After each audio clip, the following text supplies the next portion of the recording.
Glowing blue text illuminates the darkened void to mark the entrance to the divine realm. Floating islands with lush greenery and cascading waterfalls reveal a majestic and heavenly landscape. An announcer calls for the attention of honored guests toward a grand golden jungle coliseum. The speaker heralds the entrance of a legendary hero whose power reportedly surpasses even the gods. A formal title card officially marks the beginning of the momentous God-King selection ceremony. Gods and heroes gather collectively to cast their votes for the next ruler of heaven. A massive bandaged hand grips a wooden club as a powerful warrior readies his weapon. The red-haired warrior releases a sudden, blinding explosion of light that rocks the entire arena. The announcer introduces Heracles as the great demigod hero, making his striking entrance. An animal-headed official starts the vote for the hero who overcame the 12 labors. The official calls for a show of hands to recognize Heracles as the next king. Heracles looks on with a grimace of pure confusion as the vote results begin. Bored audience members show total indifference toward the demigod's bid for the heavenly throne. While simple majority decides the throne, personal ambition prevents the gods from voting for others. Narrative text explains that the pointless debate has dragged on fruitlessly for 300 years. The official slams his gavel and declares that Heracles has been unanimously rejected by everyone. A long-haired girl watches the proceedings while pondering the endless stalemate of the selection ceremony. Zeus, the current god-king, looks absolutely bored and disinterested in the continuing political theater. The goddess expresses an intense desire to see something much more exciting than the current stalemate. Zeus asks her purple-haired assistant if she has any creative ideas to liven things up. The assistant suggests hosting another tournament just like the successful one they held last time. Zeus rejects the suggestion, finding the idea of repeating the same tournament format incredibly dull. She notes that a simple test of strength would lead to a very predictable outcome. Zeus flashes a terrifyingly gleeful expression while stating she would likely kill everyone herself. The purple-haired woman observes her ruler, noting Zeus's flighty nature and desire to kill time. Zeus gazes down from her high vantage point at the rejected hero in the arena below. The assistant reports a lower world calamity, prompting Zeus to admit she completely forgot the gate. The assistant reacts with utter disbelief that her queen could forget such a major world event. A narrative box describes the sudden and unexpected appearance of the mysterious and powerful gate. The ground in a modern city street splits open with a violent surge of purple energy. Darkness and debris fill the air as the massive structure materializes without any prior warning. A gargantuan, ornate stone gate manifests in the center of the human world amidst the smoke. Countless flaming arrows rain down from the sky as the invasion from the gate begins. A terrified mother shields her child while massive fireballs impact the city in the background. The narrative explains that the gate released hostile creatures one after another to hunt humans. Grotesque green monsters with glowing red eyes emerge from the thick smoke to find prey. The vicious monsters leap upon the screaming citizens, starting a chaotic and bloody street slaughter. Narrative text confirms that the human world was quickly ravaged by the sudden supernatural assault. Humanity gives a specific name to the gate that brought about world-scale annihilation. The massive structure is formally identified by the humans as the Gate of Ruin, Ragnarok. The purple-haired assistant looks concerned while noting that the lower world situation sounds quite serious. Zeus dismisses the tragedy with a smile, remarking that the humans are working very hard. A tiny version of Zeus claps her hands and praises the humans for being respectable. The goddess suddenly stops her playfulness as a new and inspired thought enters her mind. Dark, swirling energy surrounds the text as Zeus conceives of a brilliant and dangerous plan. Zeus leans forward with a predatory and devious expression as her new scheme takes shape. She declares that the next king will be whoever contracts with a human and closes Ragnarok. The purple-haired assistant is frozen in shock by the goddess's sudden and radical proclamation. Zeus explains that teaming with humans adds fun restraint and turns the struggle into a game. She clarifies that candidates can cooperate or kill each other to become the world's savior. The white-haired girl enthusiastically explains that gods, heroes, and humans now form tag teams. In a modern alleyway, the blonde boy mocks the orange-haired Hinata for being slow. Hinata, burdened with heavy bags, apologizes while the group continues to harass him. The blonde bully complains that training Hinata is useless before a sudden explosion shocks them.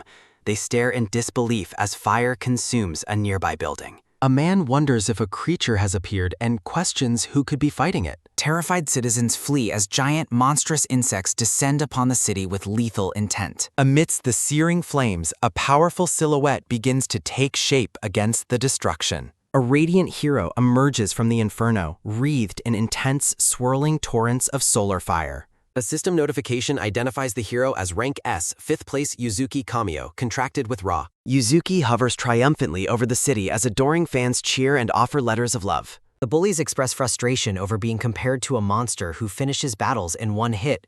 They acknowledge the insane power gap between normal hunters and those contracted with main gods. The blonde bully asks Hinata if he feels the disparity most, mockingly calling him the other twin. A status window identifies Hinata Kamio as an F-rank rear support with no god contractor. From a high vantage point, Yuzuki silently observes the harassment taking place in the alley. Yuzuki stares down with a cold, detached expression, showing no empathy for his brother's plight. The bully pushes Hinata against the wall, questioning how a hero and an errand boy are twins. The bully pretends to show pity for Hinata's rankless status while suggesting he should just quit. Yuzuki enters the alleyway and sarcastically asks the group if they are having fun together. With a menacing smile behind his glasses, Yuzuki asks if he can join their activities. Terrified by Yuzuki's presence, the bullies panic and flee the alley, leaving the brothers alone. Hinata gratefully thanks Yuzuki for the help as his younger brother reaches out to him. Yuzuki advises Hinata that people will keep pushing him unless he stands up for himself. He begins to trail off ominously. Without warning, Yuzuki slams Hinata's face into the pavement with overwhelming and sudden violence. Hinata coughs up blood, reeling from the force of the brutal blow delivered by his brother. Yuzuki claims exclusive rights to bully Hinata, while Hinata weakly addresses him as his big brother. Yuzuki kicks the fallen Hinata, calling him pathetic for failing to protect himself from any harm. Yuzuki looks up at a massive shadowy figure and notes that even he understands the situation. A dark, ethereal entity watches the scene with glowing purple eyes from the surrounding shadows. Yuzuki tells Hinata to savor the experience as he prepares to strike his brother once more. Yuzuki looms over his brother, telling him to savor the pain of being looked down upon. Hinata screams that the power should have been his if things had gone as they should. Yuzuki's expression becomes demonic as he warns Hinata to never mention that subject ever again. Narrative text explains that during their childhood, their family dynamic was the complete opposite of now. As children, a faster Hinata teases Yuzuki for being slow during a race across a field. Narration recalls their past happiness as a blessed family while their mother praises a perfect test score. The mother warmly praises Hinata for his academic success, making the young boy beam with pride. The narrative shifts focus to Yuzuki, who stands dejected in the hallway with his father. The father comforts a crying Yuzuki, assuring him he will eventually succeed since they are twins. Deep resentment begins to fester within the young Yuzuki as he hides his true internal feelings. Young Hinata happily points out that Yuzuki also performed very well in his math studies. The young boy suddenly freezes in terror as he spots something horrifying outside the dining room. A massive multi-eyed monster appears at the window as the mother asks what is wrong. The creature shatters the house, catching the father and Yuzuki in the violent, explosive destruction. The horrific monster looms over the wreckage of the home with several rows of jagged teeth. Hinata screams for his mother, who lies pinned under debris while the house burns around them. Young Yuzuki watches the unfolding tragedy with wide eyes, paralyzed by the sheer horror and heat. Under the gaze of a celestial observer, the young boy runs directly into the raging fire. Floating in the cosmos, the sun god Ra watches Hinata's desperate attempt to save his trapped mother. The mother urges Hinata to flee the fire while he desperately tries to move the rebel. The ceiling collapses with a thunderous crack, burying the young boy beneath a pile of burning wood.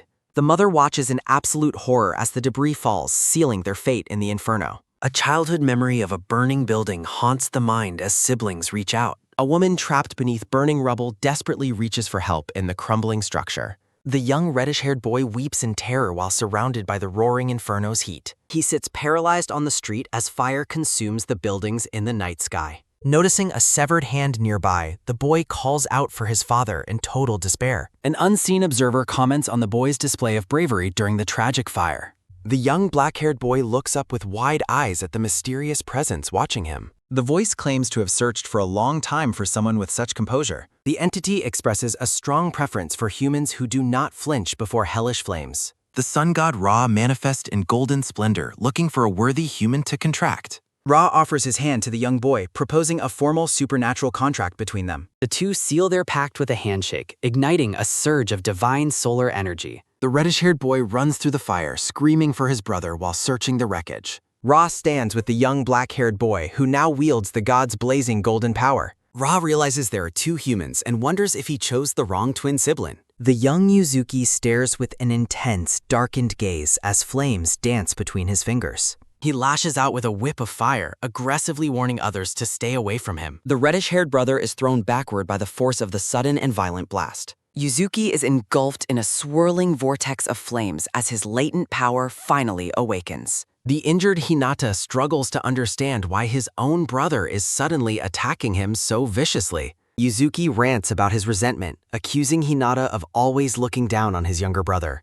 He screams that Hinata's status as the elder brother was merely a result of luck. Yuzuki declares that the god has chosen him this time, overturning their established family dynamic. He laughs manically while gathering an immense amount of solar energy for a final strike. A massive explosion of fire incinerates the alleyway, marking the end of the siblings' bond. A charred limb lies amidst the smoldering ruins of the once familiar city street. Yuzuki mocks his defeated brother, savoring the feeling of finally being the one in power. In the present, the sun god Ra hovers behind Yuzuki as spiritual energy swirls around them. Ra dismisses his past mistake with a smile, apologizing to Hinata for the identity confusion. The god admits that humans are hard to distinguish, especially when they are identical twins. Hinata clutches his chest, questioning the god's casual attitude toward the destruction of their lives. He rips open his shirt to reveal the massive burn scars left by his brother's power. Ra remains entirely indifferent to the human suffering, claiming the tragedy was not a concern. Hinata is left speechless and trembling by the god's utter lack of empathy for humans. Ra references the violent history of the Ennead family to show that sibling murder is normal. He mocks modern human values, suggesting that family bonds are just a sign of weakness. Ra praises Yuzuki's cold-blooded warrior nature, confirming they are a perfectly matched pair of killers.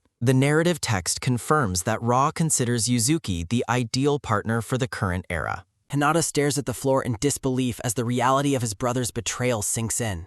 Yuzuki offers a cold, dismissive smirk as he prepares to leave his brother behind once more. A final insult labels Hinata as a talentless nobody before the scene cuts to black. Yuzuki walks away with absolute confidence, his back turned to the brother he just humiliated. A sharp sound echoes through the alley as the brothers go their separate ways. Ra alerts Yuzuki to a new emergency mission nearby, prompting him to check his phone. The god notes that Yuzuki didn't even have to try during the recent family confrontation. The pair fades into the shadows of the alley, leaving the defeated brother alone. A bright street lamp stands tall against the purple night sky as the city remains silent.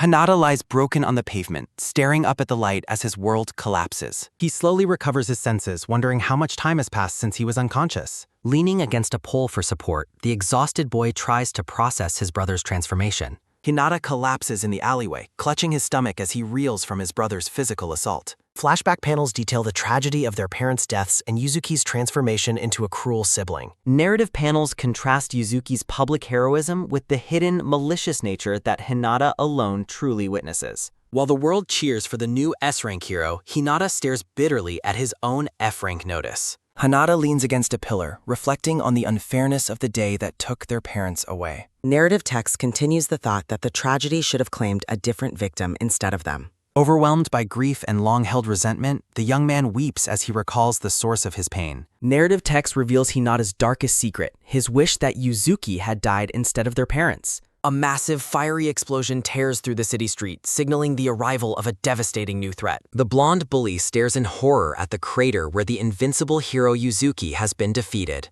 Dust and debris settle over the alleyway, revealing the broken and motionless form of the fallen hero. A close-up shows the bloody, unconscious face of Yuzuki, whose contract with Ra could not save him. Hinata watches from a distance, bewildered by the sudden turn of events as strange energy fills the air.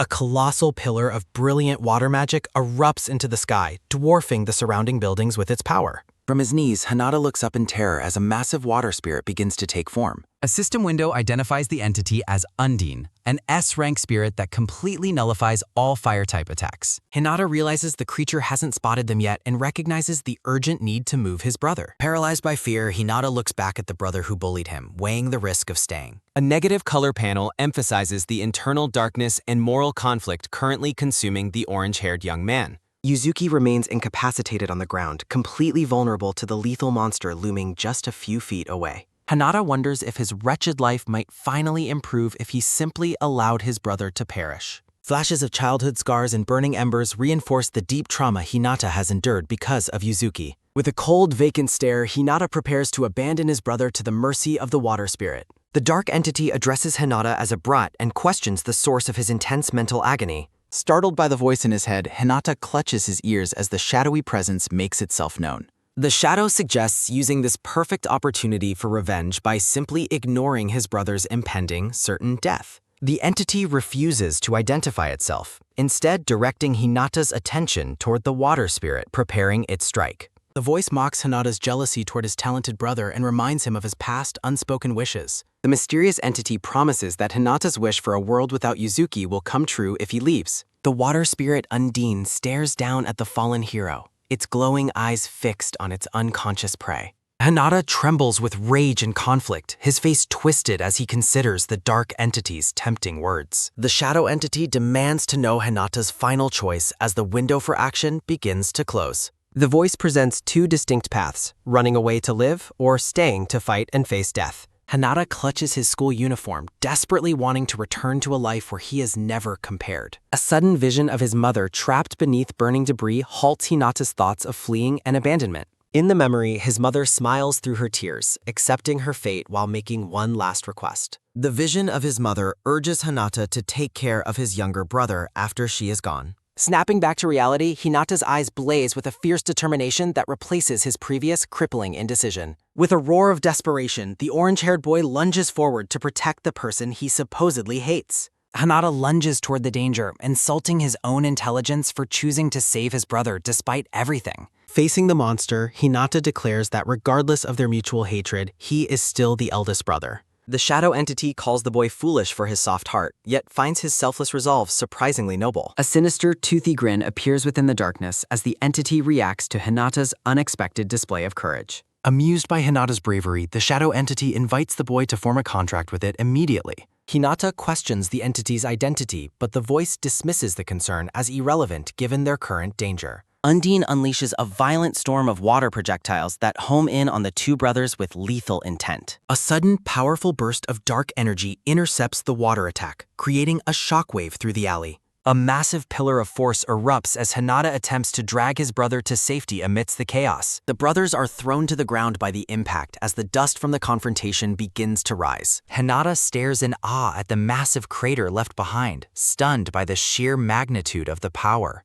The shadow entity tells Hinata it will only speak once regarding the sincerity of his fraternal bond. A sinister, toothy grin appears in the darkness as the entity looms closely over the trembling Hinata. Hinata's amber eyes narrow with a sharp, newfound focus as he prepares to make his final stand. Hinata curses his situation, but declares he will not forgive the entity if it turns out disappointing. Determination fills Hinata's voice as he shouts, bracing himself for the violent transformation about to take place. Unleashing his new power, Hinata activates a technique called Shadow Stitch that erupts in dark purple energy. Shards of energy and droplets of blood fly through the air during the intense power surge. A massive, swirling pillar of red and black force consumes the alleyway as Hinata's hidden power overflows. The water spirit Undine stares in shock at the sudden, overwhelming aura radiating from the young man. Refusing to be intimidated, Undine summons multiple glowing water spears to strike down her newfound opponent. Hinata's dark energy lashes out like whips, intercepting and shattering the incoming projectiles from the spirit.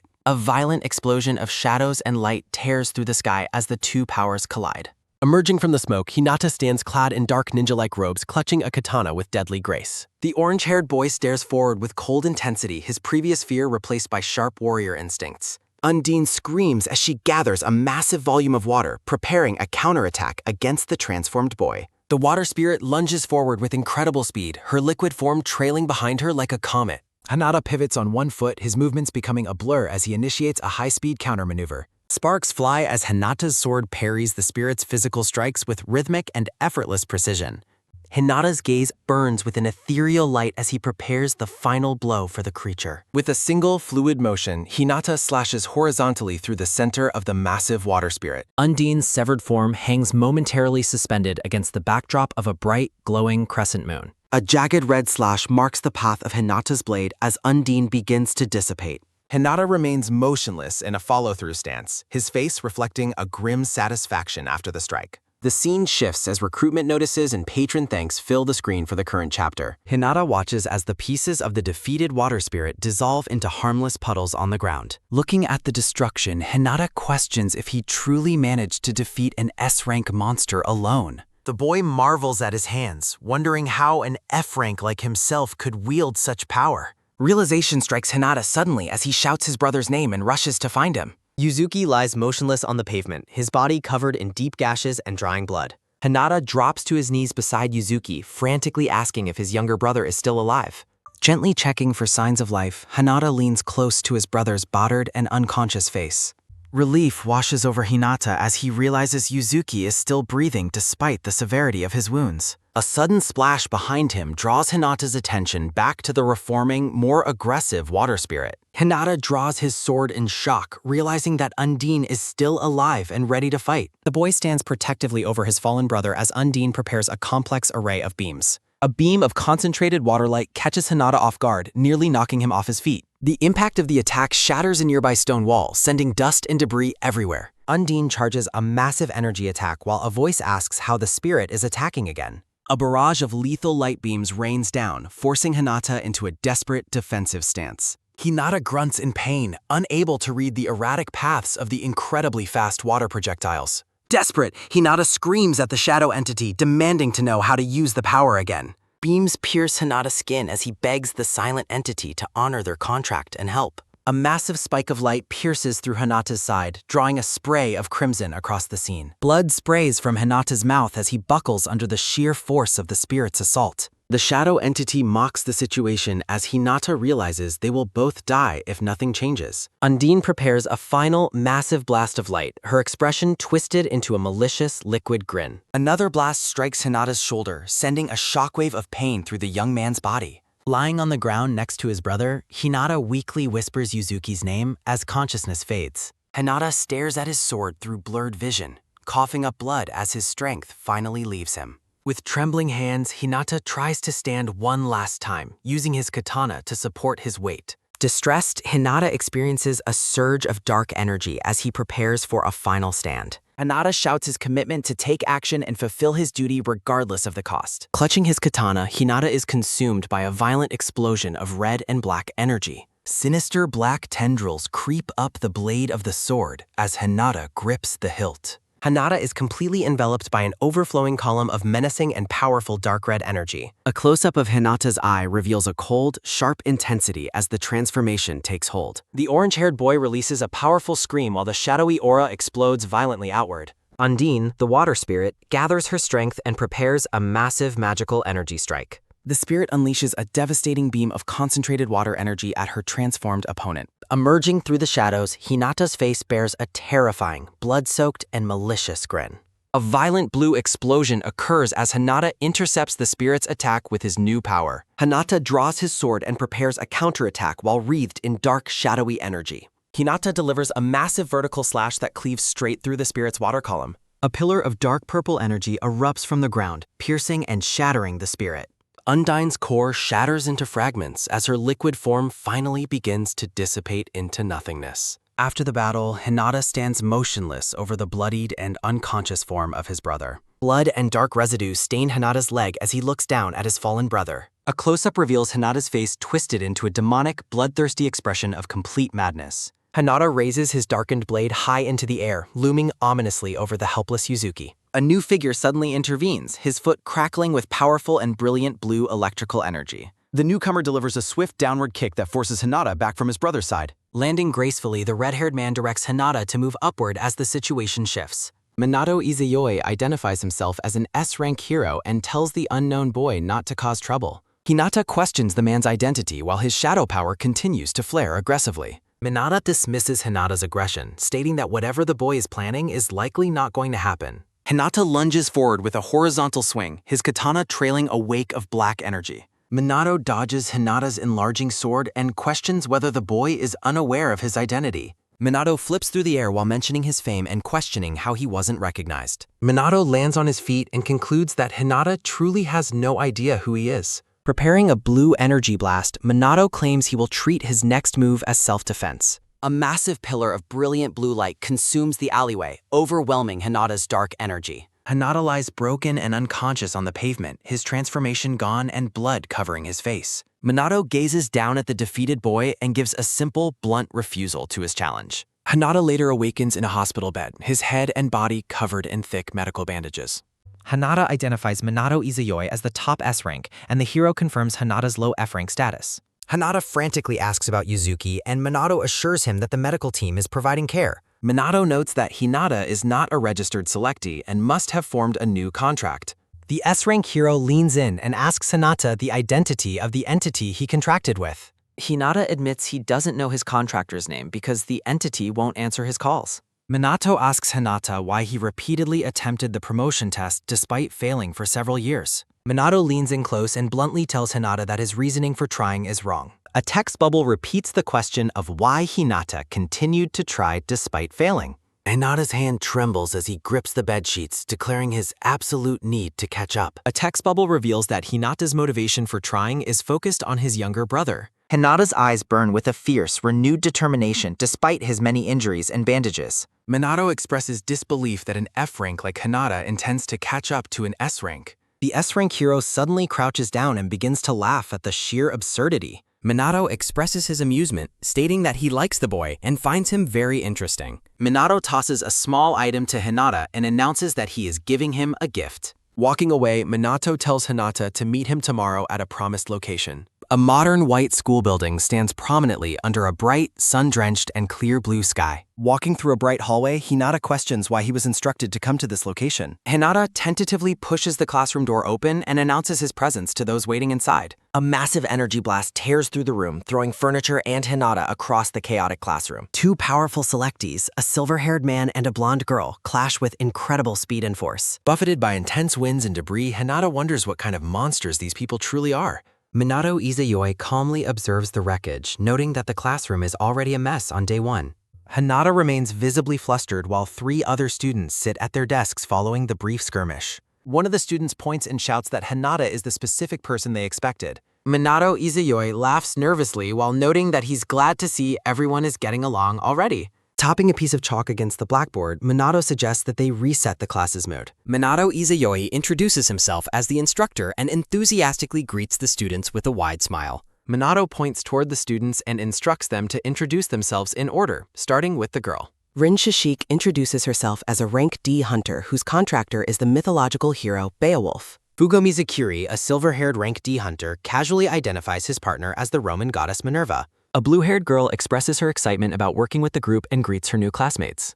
Masamune Ibu is identified as a rank C hunter as she strikes an energetic, traditional pose. Confused by her archaic speech, her classmates wonder about the meaning of the formal suffix she used. Fugo Mizukuri points at Masamune's outfit and asks for the reasoning behind her peculiar choice of clothing. Masamune Ibu joyfully reveals that she has long harbored a deep and passionate admiration for the Shinsengumi. Fugo listens skeptically as Masamune continues her explanation about her favorite historic division captain. Masamune imagines a peerless swordsman of beauty, her eyes sparkling with intense fandom and pure delight. Masamune explains that her appearance is purely a form of homage while her classmates watch awkwardly.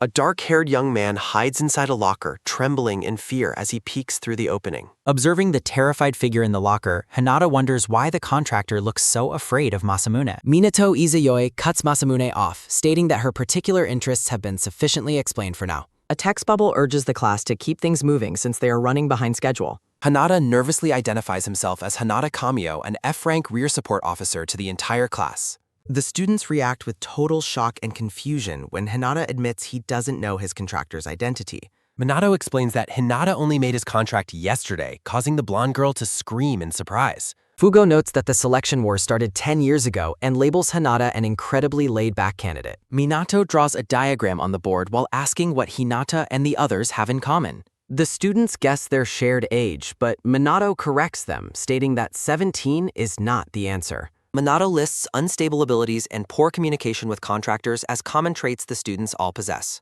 Minato bluntly informs the students they are not improving because they cannot use their powers well. Minato gathers the 4 students to review the situation before explaining their ultimate goal in more detail. Minato pulls a cigarette from a pack while asking the class to identify the war's victory condition. Fugo looks perplexed as the teacher holds a cigarette toward him while prompting for an answer. Fugo explains that a candidate must resolve Ragnarok with a chosen human to become the God King. Masamune raises her hand and correctly states that the method to resolve Ragnarok is currently unknown. Rin Shishik excitedly declares that the God King will grant their human partner any wish they want. Numerous hands reach toward a glowing golden trophy atop a hill, representing the participants' desperate wishes. Minato uses simple blackboard sketches to explain the Academy's policy on monitoring creatures and resolving the gate. Minato warns of a ruthless group called the Godslayers who ignore the lives of others for victory. Hinata stares with a shocked and fearful expression as the term Godslayers hangs ominously in the air. Minato explains that the Academy and the Godslayers are the two major organizations competing for victory.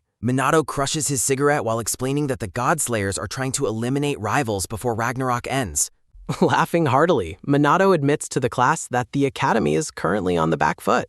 Minato reveals that high-rank hunters, including S-ranks, have been defeated recently, which visibly stuns Hinata. Rin Shishik stands up in total disbelief, shouting that an S-rank defeat would cause a massive scandal. Minato Izayoi declares that he is stronger than all the S-rank heroes combined while radiating intense energy. Rin Shishik and Fugo Misakiri react with visible shock and discomfort to their instructor's overwhelming presence. Minato Izayoi explains his plan to train underperforming candidates using a curriculum he personally designed for them. Rin is excited for personal training, while Fugo and Hinata express deep concern about the potential brutality. Hinata feels a surge of motivation, believing this special training is his chance to catch up to Yuzuki. The teacher tells his rowdy students they must first learn to harmonize and control their unstable powers. Minato gleefully warns Hinata to stay alive as a bolt of blue electricity narrowly misses the boy's head. A brilliant flash of blue lightning tears through the classroom, signaling a sudden shift in Hinata's reality. Hinata suddenly finds himself in a mysterious field of sorts, wondering how he arrived in this place. Gazing across an infinite graveyard of blades, Hinata questions the nature of his current and surreal surroundings. Lost and confused, Hinata frantically calls out for his teacher and classmates in the desolate landscape. Hinata wanders aimlessly through the sunset-lit field, searching for any sign of life among the ruins. A gargantuan shadow suddenly stretches across the ground, eclipsing Hinata and signaling a presence looming nearby. A dark-haired man sitting on a hill addresses Hinata as a brat, noting their meeting last night. Hinata recognizes the stranger's voice while the man scolds him for addressing a samurai so rudely. Claiming to be in a good mood, the samurai decides to overlook the boy's lack of manners. The scarred warrior identifies himself as Kuroyasha, standing tall against the backdrop of the dying sun. Hinata demands to know why their contract went silent, but Kuroyasha simply says he lost interest. Kuroyasha admits he liked Hinata's resolve, but mocks the boy's actual combat performance as completely pathetic.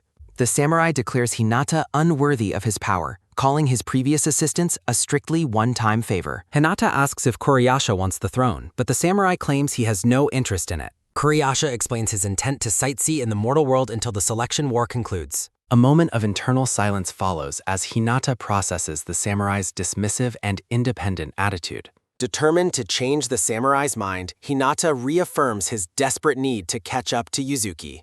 Hinata's silent plea for Kuroyasha to lend him strength echoes through the vast graveyard of sorts. With a look of absolute desperation, Hinata begs the samurai to reconsider and help him grow stronger. Kuroyasha pauses and looks back, his sharp gaze weighing the boy's conviction against his past failures. Accepting the challenge, Kuroyasha points to a blade in the ground and tells Hinata to take it. The samurai promises to continue lending his power if Hinata can land even a single strike. Drawing his own blade, Kuroyasha commands Hinata to step forward and prove his worth in battle. A terrifying red aura erupts around Kuroyasha, overwhelming Hinata as the mental duel officially begins. Hinata reaches out with a trembling hand, preparing to grasp the sword that represents his final chance. Stealing his resolve, Hinata grips the katana's hilt and prepares to face the legendary entity before him. Charging forward with a desperate cry, Hinata lunges toward the motionless samurai standing in the distance. Hinata delivers a powerful horizontal swing, but Kuroyasha effortlessly evades the attack with supernatural agility. Looking down with cold eyes, Kuroyasha informs Hinata that his weak blade cannot even reach him. Kuroyasha looms over the kneeling boy, asking if he is truly afraid of the act of cutting someone. The samurai warns that lacking the resolve to cut will only result in Hinata being the one cut. With a blindingly fast movement, Kuroyasha delivers a lethal counterstrike that passes through the boy's neck. Hinata experiences a jarring perspective shift, his vision spinning wildly as the world turns upside down. In a state of total shock, Hinata watches the horizon tilt and fade as he loses control. Horrified, Hinata stares at his own headless body standing before him as blood sprays into the air. The boy's severed head tumbles through the air, his consciousness rapidly slipping away into the darkening sky. Kuriyasha holds Hinata's severed head by the hair and mockingly asks how it feels to be diminished. Hinata's world becomes blurry and strange as he stares blankly while being held by the samurai. An overwhelming sense of sleepiness washes over Hinata as his vision finally fades into total darkness. A stylized title card appears, bearing the name of the series against a dark and minimalist background. Hinata suddenly bolts upright in the classroom, gasping for air while clutching his throat in pure terror. Trembling and sweating, Hinata checks his neck for wounds, realizing the nightmare felt all too real. Gasping for breath, Hinata struggles to recover from the vivid and brutal vision of his own death. Hinata vomits onto the ground while Kuriyasha stands stoically in the background. Recalling his decapitation, the boy wonders if he actually died or was just killed. Kuriyasha looks down with cold eyes, calling the boy's previous performance completely pathetic. Pointing at the sky, the samurai explains that lords and heroes inhabit created worlds. A massive army of ancient samurai and cavalry charges through a golden sunset valley. Snapping his fingers over bloody armor, the man says life and death are his. Realizing it wasn't reality, the boy listens as the samurai tells him to go back. Kuriyasha snaps his fingers, causing an ominous purple and black energy to manifest nearby. A swirling purple vortex opens under a torii gate as the samurai reveals the exit. Saying they will never meet again, the scarred warrior tells the boy farewell. The boy stands silently with a clenched, glowing fist while reflecting on the situation. Facing the closing portal, the dejected boy stands alone under the vibrant sunset sky. The samurai looks away in silence, his expression unreadable as the scene lingers. Suddenly lunging forward, the boy attacks the samurai with a desperate overhead sword strike. The samurai slams the boy into the ground, pinning him down with overwhelming strength. Looking down at his struggling opponent, the man demands to know the meaning of this. Gripping his sword, the boy admits he lacked resolve and feared both cutting and being cut. The samurai stares back silently as the boy prepares to declare his true motivations. With a fierce expression, the boy declares his desire for the strength to protect his family. Closing his eyes with a sigh, the man acknowledges the boy's words and spirit. Telling the boy to stand, the man admits he now acknowledges his resolve as genuine. The boy smiles broadly with joy, though blood still spatters across his clothes and body. The man strikes the boy down again, stating his conditions for helping have not changed. As the boy collapses, the samurai explains that he must become much stronger on his own. The samurai commands the boy to die repeatedly until he can finally land a hit. Blood spatters across the screen, representing the boy's death hundreds and thousands of times. Exhausted and sparking with energy, the boy pulls himself up for yet another attempt. Charging forward with his sword drawn, the boy shouts his determination to try once more. Smiling confidently, the samurai encourages the boy to keep up his high level of spirit. The samurai effortlessly cuts the boy down in multiple panels, showcasing his superior combat skill. Beams of purple light slash through the boy as he screams in pain during the duel. Panting heavily under the night sky, the sweating boy readies his blade for another round. The boy charges forward once again while the man stands ready to counter the attack. The man notes this is the 372nd attempt and questions the boy's repetitive charging strategy. The boy delivers a powerful strike that the samurai blocks with a single hand and sword. A look of genuine shock crosses the man's face as the boy reveals a surprise.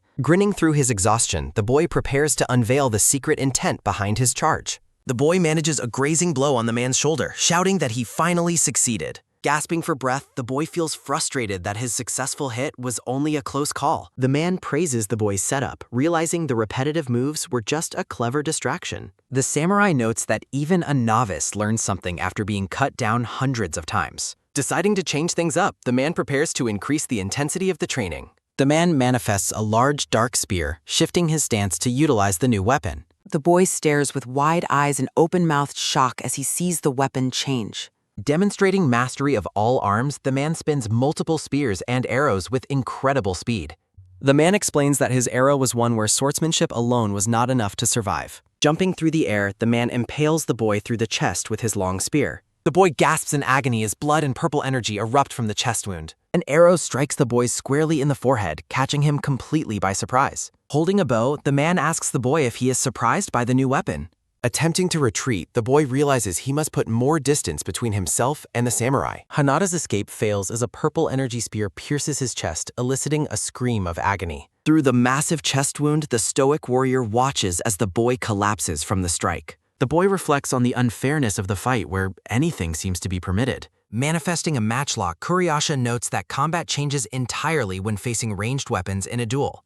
The samurai demands that the boy stand back up and continue the training despite his wounds. Bleeding out, the boy listens as the warrior mocks him for failing to even die properly. Raising a glowing blade under the moon, Kurayasha prepares to put the boy out of his misery. A violent sound echoes through the graveyard as another lethal blow is dealt in the darkness. Defying death, Hinata appears behind the samurai and holds a sword to the legendary warrior's neck. Smiling, Kurayasha notes the boy's incredible perseverance just to land a single strike after many deaths. The samurai acknowledges the boy's success as the night sky begins to fade into a new dawn. The colors of the horizon shift, marking the passage of time in the infinite field of blades. Having finally succeeded in his mission, the exhausted boy slowly sheathes his sword back into his scabbard. Hinata wonders if his surprise attack was a dirty tactic, but the samurai seems entirely unfazed. Kurayasha maintains his honor, stating a hit is a hit and a samurai never breaks his word. Fulfilling the contract, the warrior swears to fight by the boy's side until the very end. Dark energy pulses around Hinata as he accepts the sword that seals his bond with the samurai. Overjoyed by the warrior's acceptance, the boy beams and offers his heartfelt thanks to his mentor. Kurayasha signals the end of their training, telling the boy it is time to return home.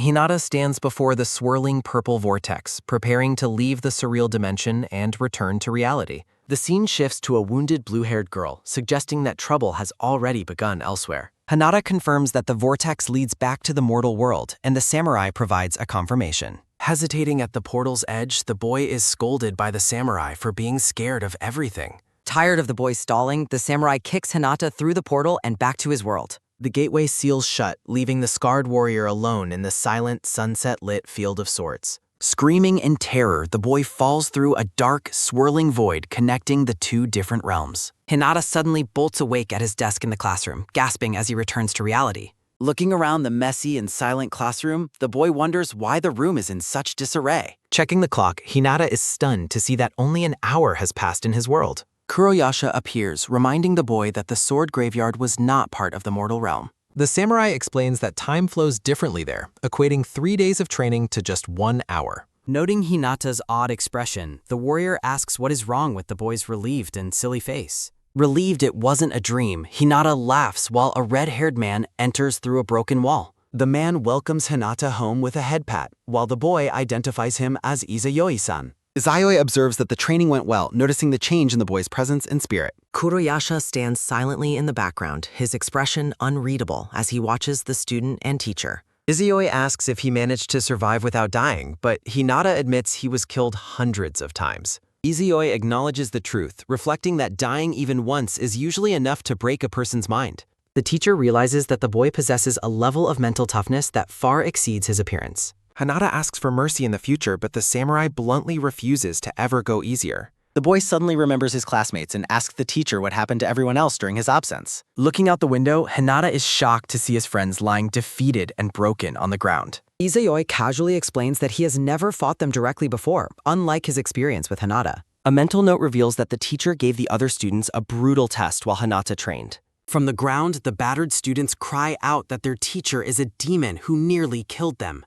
Having assessed their abilities, Izayoi decides to move the training forward based on what he has seen. The red-haired man announces that the students will now be required to begin their training in pairs. The group gathers in the courtyard where a whiteboard is set up to organize the new trials. Izayoi points and announces Mizukiri and Shishiku as the first pair, sparking a panicked reaction from the girl. Shishiku expresses his extreme reluctance to team up with Mizukiri, who looks equally furious. The teacher presents a simplified drawing to explain their next group training activity is tag. Shishiku insults Mizukiri by calling her a she-gorilla, further escalating her visible and fiery rage. Noting their hostility, Izayoi decides to move to the grounds before they start fighting prematurely. The teacher announces the next pair while the blue-haired girl remains focused on her frustration. A visual aid explains that their combat training involves a serious fight with abilities permitted. The objective is to improve close combat skills since both students specialize in using various swords. Hinata and Mizukiri walk through the school hallway together as they head toward the gym. Hinata addresses the girl formally by her name, which catches her off guard during their walk.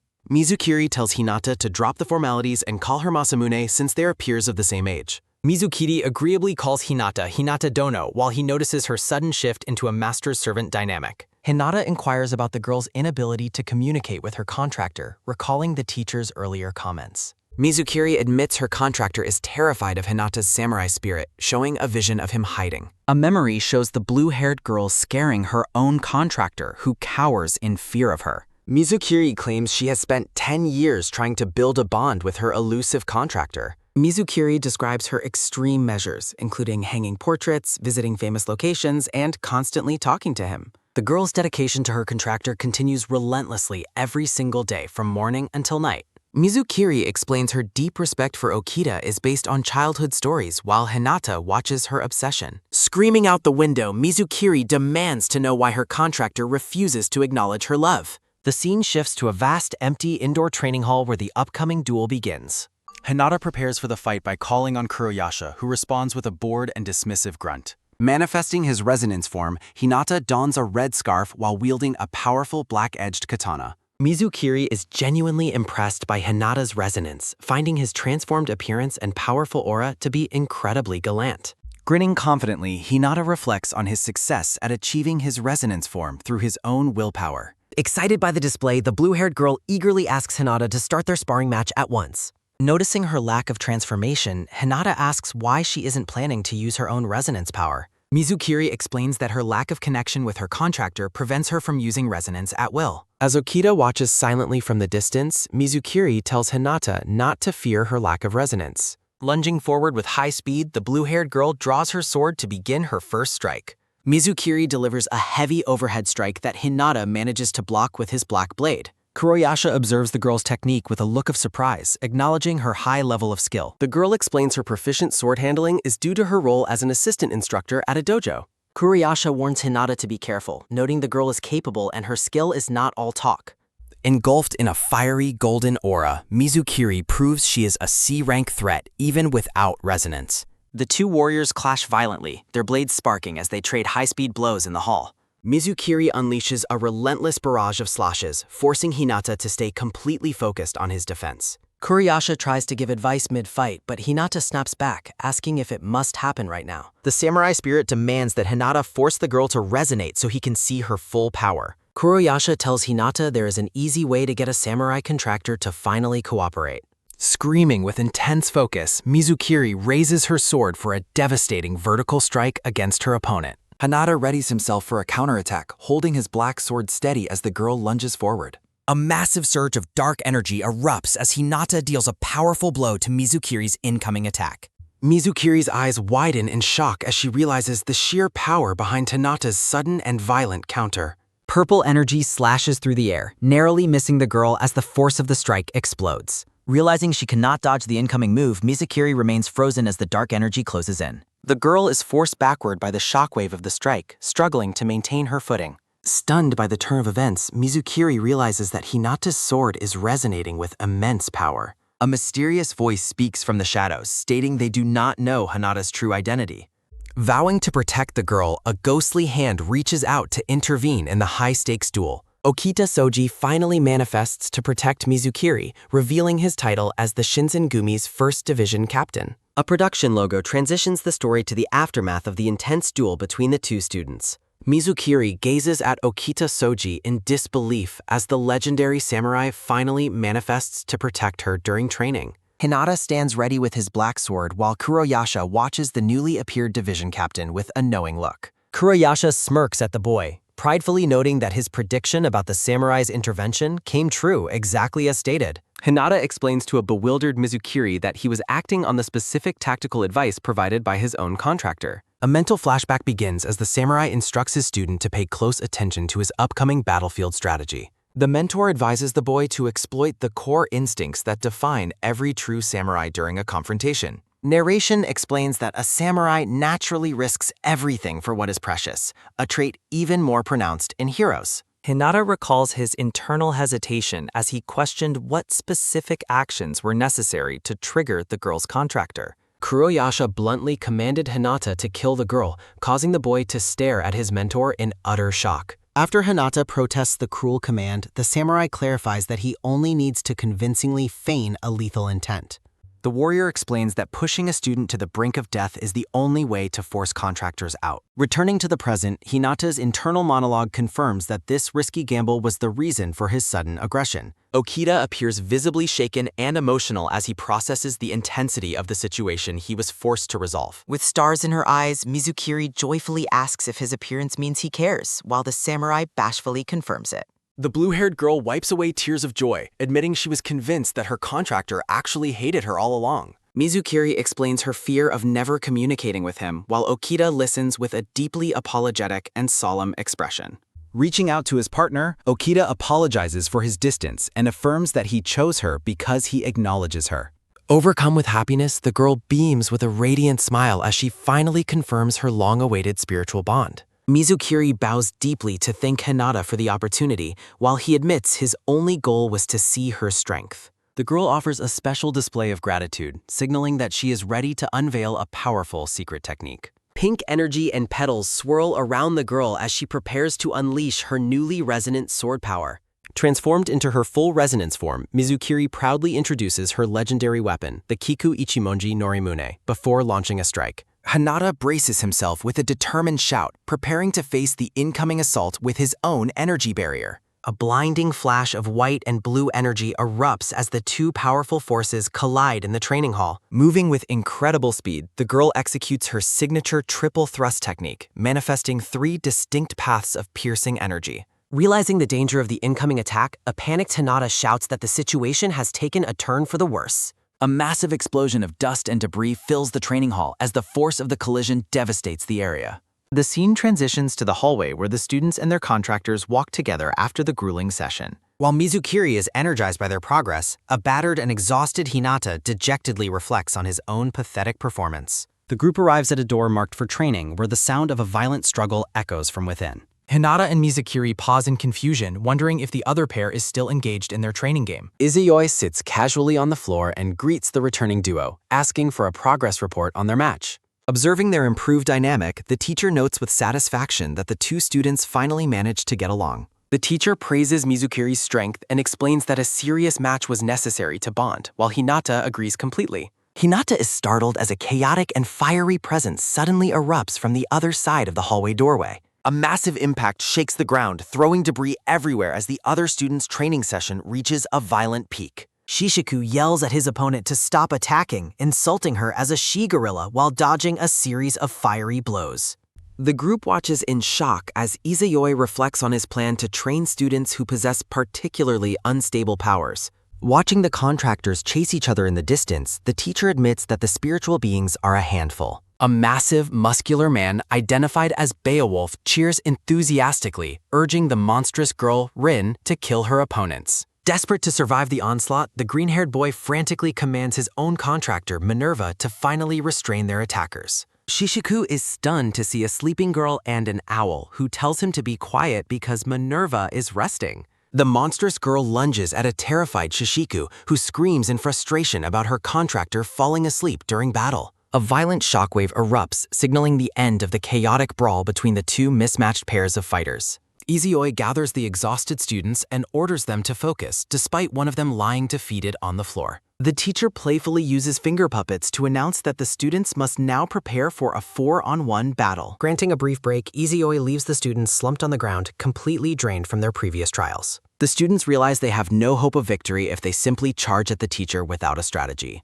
As the yellow-haired girl taunts them, Hinata insists he is not foolish enough to face a top-tier warrior unplanned. Shishiku suggests forming a strategy, while the blue-haired girl doubts a quick plan will be effective. Shishiku points out their total lack of teamwork and suggests they at least assign battle roles. Shishiku explains that he and Rin are specialists with clearly defined long and short combat ranges. Shishiku diagrams a formation where they take the outer lines and the others cover the middle. Shishiku asks the duo to cover the middle as the two teams prepare to clash. The students stand ready as Izuyoi prepares to signal the start of their intense training session. Izuyoi holds up a cigarette, announcing that its flight will be the signal to begin. A thumb flicks the cigarette high into the air to begin the 4-on-1 sparring match. Time seems to slow as the cigarette falls while the students watch with focused intensity. Shishiku commands Rin to attack, but she angrily tells him to stop ordering her around. Rin lunges forward with a fierce strike, completely ignoring Shishiku's specific tactical battle plan. A massive explosion erupts as Rin's strike hits the ground, sending debris flying everywhere. Izayoi effortlessly catches Rin's arm, shocking her with his casual display of overwhelming defensive power. Hinata shouts to Masamune while the blue-haired girl prepares to launch a coordinated secondary assault. The students swarm their teacher with a barrage of high-speed attacks that fill the hall.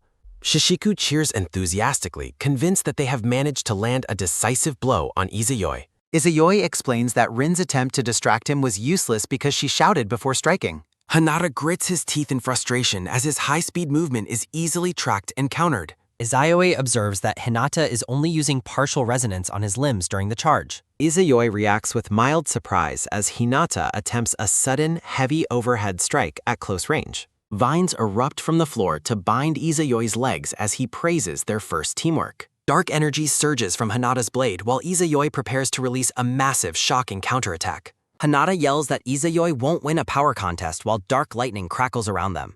Izayoi reflects on the match, noting they were all defeated in only 20 seconds flat.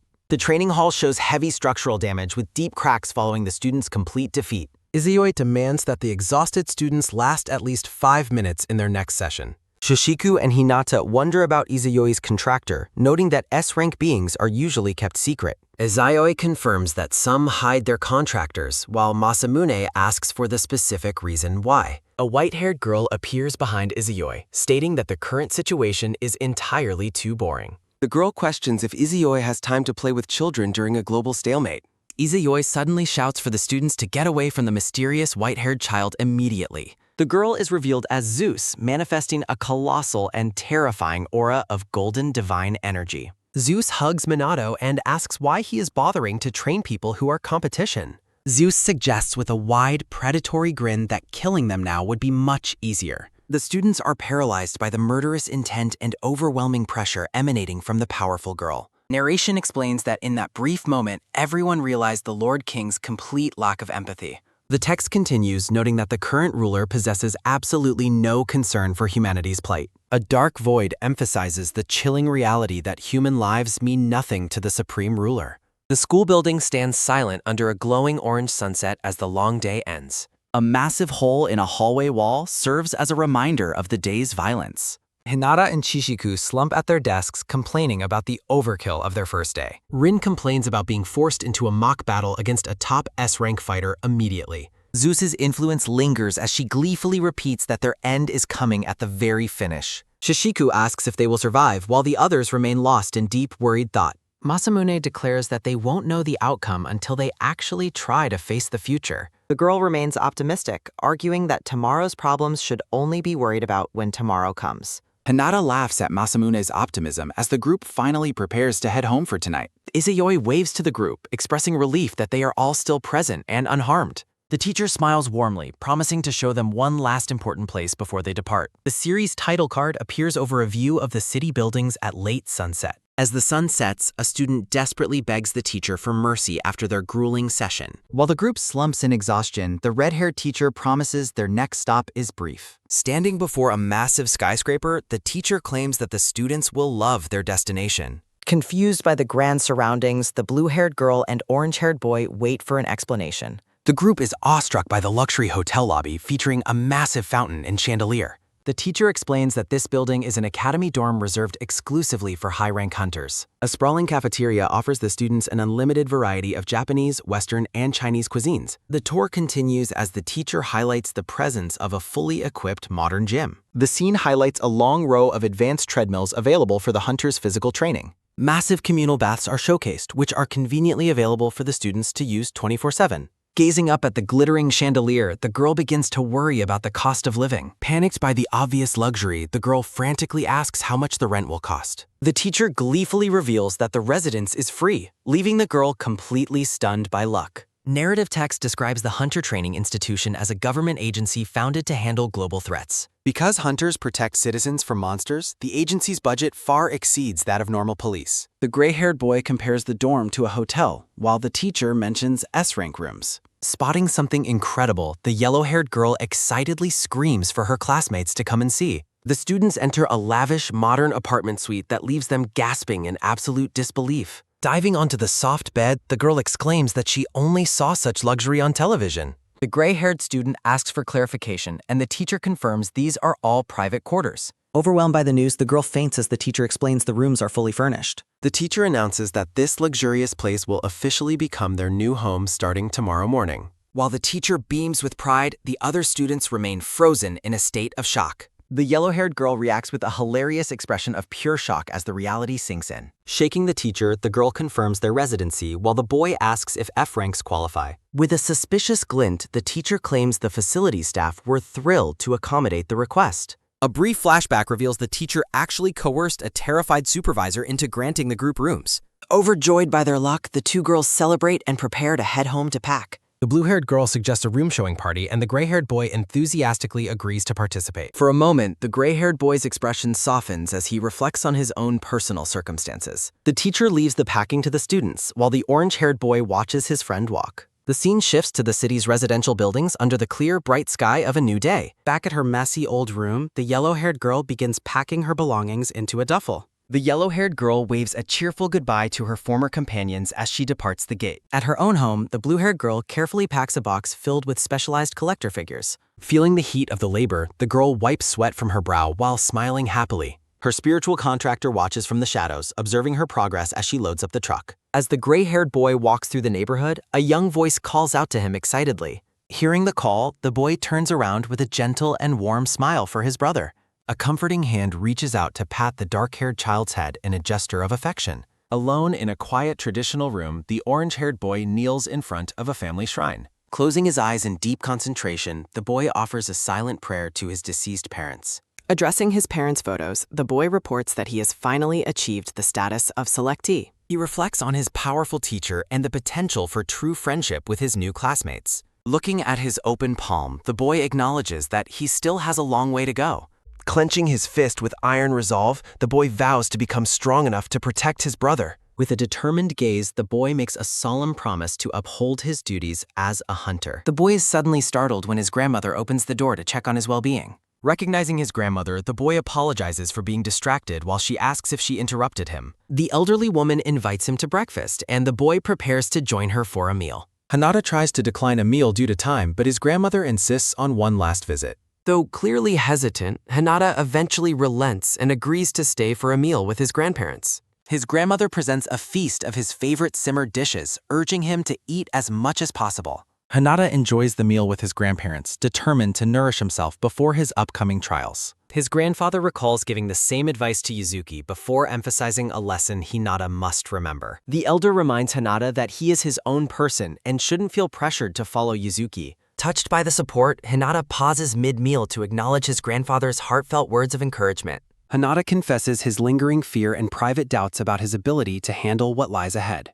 His grandmother assures him of his strength, highlighting his lifelong resilience and refusal to ever give up. A playful memory of Hinata as a muddy child illustrates his persistent nature despite numerous failures. She emphasizes that his hard work has not gone unnoticed by those who care for him. His grandfather adds that his deceased parents would undoubtedly be proud of the man he is becoming. Armed with their support, a determined smile spreads across Hinata's face as he prepares to depart.